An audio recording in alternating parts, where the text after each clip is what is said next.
This is what it looks like up close.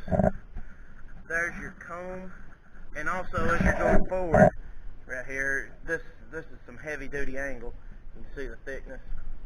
As you're going forward, you can push probably a half a yard of material or something. They had a measurement, I think it's a half a yard or a yard, something like that, maybe more. Really like the thought of the design. Seemed like someone who ran a machine designed it the way it feels like to me, but this bar right here goes across the top, and all your scar fires are locked into that bar, and you can see the teeth, the whole row of teeth, and you can take them up out of the way, or you can use them to scar fire, and then as you're backing up, you've ripped the soil. Now the finishing cone can finish it off. And here is the rock. It's in the back, and it hinges. Okay, it's sitting on that pallet. I'll take it off the pallet. It hinges, so as you're going forward, it's not really doing anything. But as you back up, it hits that bore or slice of metal across the back. It hits that, and it drags the rock off as you're backtracking. So anything that's left by these cones usually is not a big deal on sowing grass. It takes all the handwork out of it. So let me hook it to the machine, pick it up. This is my first unboxing video. They also have a new set of teeth. Threw that in right here. Really easy to deal with. Just call them, talk to them. Went ahead and picked one up and decided to try it out.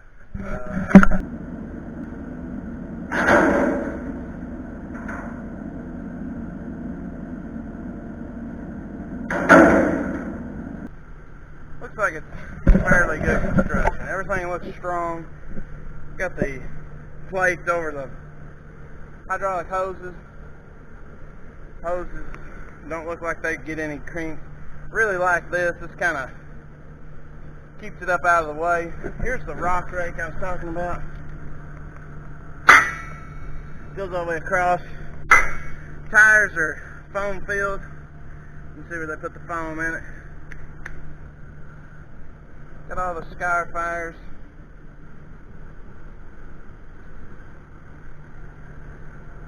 You can just tell the construction on this is really good. We'll see how it holds up. Here's the adjustment arms. These arms, that's heavy. This linkage right here, it's got a pin that stops it. And it's to control how much that rock rake will float in the back. Right here.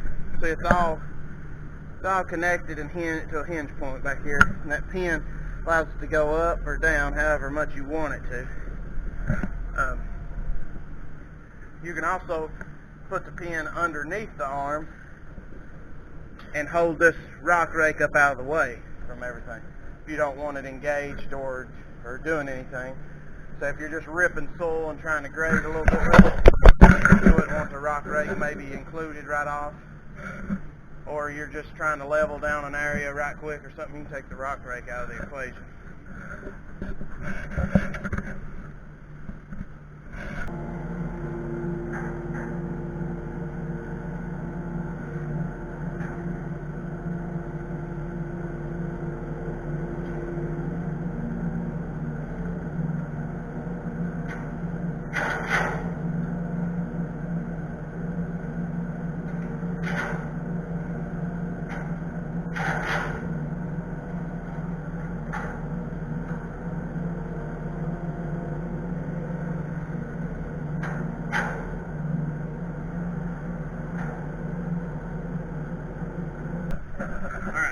Go take it out in the yard to a place that I've got out in the yard and see. I've got a lot of rock. It's just some old fill. I'm slowly building the edge of the yard up.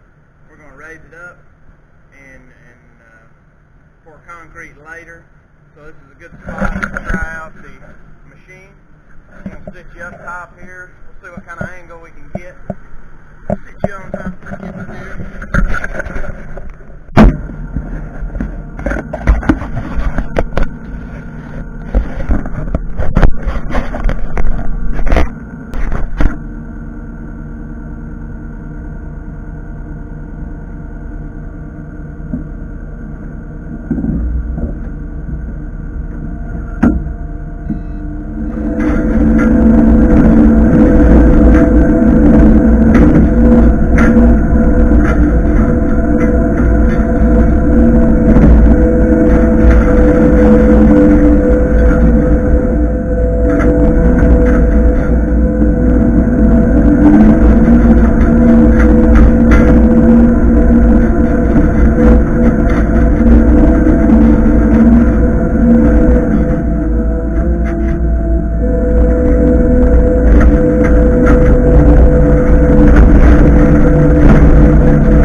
Hey guys, I slowed this part down. If you'll notice, you can see it um, right about right there. I hit that with the ripper, and then you see it flip out. That is a big, probably 30-pound or whatever you want to call it, 40-pound retaining wall block. And I hit it, and it didn't break nothing, for one, but it didn't even offer to knock anything out of place or jar or anything. That ripper just pulls it right up out of there. So, seems to be made good. And I got a lot of learning to do with it, how to adjust it, where to set those pins. And I mentioned earlier in the video, like, you set those pins for the rock rake part. It's mostly you set the pin stays above the rock rake arms, and that keeps it like from raising up too much. And it almost acts like a box blade in reverse. Like you can hit a gather rock, but hit also pack material in reverse if you put those pins lower. So I'm still learning. I'll have some more videos later on of actually on job sites. This is just kind of a practice, and they're showing hit a handle. I mean, like a half a bucket or a bucket full of dirt, you can push. Does really well. So I'm happy with it so far. We'll see how it holds up, and let me know in the comments if you guys have used one or got any tips or got any questions about it. And I'll go and let you watch this part a little bit. I changed camera angles, tried to get different angles. I'll have more later on, but just trying to get a little bit of the first action. And this is me getting to know the machine and letting you guys in what it's like to buy a new piece and open it up and get the first thoughts on it.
If I adjust my rock rake a little better, stuff like that, I'll be out of it. This is horrible stuff. This is basically, I raised this up with stuff that came out of my topsoil screener, like the fines and old muddy clods and stuff. I dumped it all in here and it was able to dry. That's why it's so rocky. There's some landscaping rock in it. But I'm telling you, it done pretty good. There's a few high and low spots, but you can see, I mean, you could sow grass on this. Them little pebbles, little rocks, if you wanted to be picky, you could rake those off. But anything about the size of your thumb or something like that, it doesn't matter. Grass to grow, those will settle down to the ground. Keeps you, if anything, it probably keeps it a little loose. Keeps it from the soil compacting so much. But over time, we're going to raise this all up, and then there's going to be concrete coming all the way to the end of the house here. So I just wanted to practice a little bit. Next time I get on it, it's going to be on a job. Thank you for watching. Like and subscribe, and I'll see you on the next one.